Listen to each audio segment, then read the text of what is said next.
Back with Craig Button. The Oilers were a hot Stanley Cup pick going to the regular season. They've now won 3 straight, but they're still 9 points back of Winnipeg in the West. Yet FanDuel is favoring the Oilers to win tonight, and they're plus 850 to win the West, while the Jets are plus 1100. So is this fair or foul? Are the Jets being disrespected, Craig? Well, I mean, if you ask Jets fans, they're going to say absolutely we're being disrespected. The season has been a good one for the Winnipeg Jets to date. They've improved in significant areas. They got a lot of balance in their lineup. I find it preposterous, Gino, that anybody could have the Edmonton Oilers winning the West. Making the playoffs might be a different story, but winning the West, not happening. I mean, they're not even close to one of the better teams in their own division, let alone the West. But I'll leave that alone. So I can understand why in this particular game on a Thursday night on the last day of November that the Edmonton Oilers would be a favorite. McDavid has 12 points in his last 3 games. The Oilers are moving along at a really nice clip. I think the Oilers can make the playoffs for 2 reasons. Connor McDavid and Leon Draisaitl. I can't think of another duo in the National Hockey League that just amongst those 2 players that can do such significant damage to opponents. And yes, the Edmonton Oilers have some areas that they have to improve, some areas of weakness. But McDavid and Draisaitl are so unique in their ability to drive significant play in favor of the Edmonton Oilers. And that's exactly what they're doing right now at this point in time.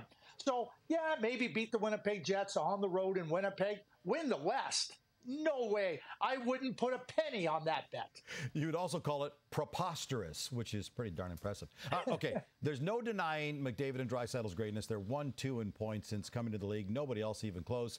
But they don't play on the blue line or in net. Do you really like their ability to carry this club compared to the Jets, who are deep with a former Vezina winner in Connor Hellebuyck in net? Well, that's why I don't have the Winnipeg Jets falling back in the West. I think they're going to be in top 3 in their division. They've shown that they can be a very competitive team. But McDavid and Draisaitl, this is not their first rodeo having to play without top-notch goaltender or a top blue line or real depth in their forward group. Again, it goes back to the uniqueness of McDavid and Draisaitl. Their ability to overcome what are seemingly significant obstacles for other teams, they do it time and time and time again, which has to be incredibly frustrating for those 2 players whose only goal is to win a Stanley Cup. Listen, Connor Hellebuyck is a top-notch goaltender. I think that the moves that the Winnipeg Jets made in acquiring Kupari, Velarde, who returns to the lineup on Thursday night, Iafallo, has made this team deeper, bigger, faster. And that's why I saw them as a playoff team heading into the season. And I see them staying ahead of the Edmonton Oilers with respect to points accumulated over the course of the entire season. Before we go, tell me one last time, what are the chances of the Oilers of winning the West? No chance.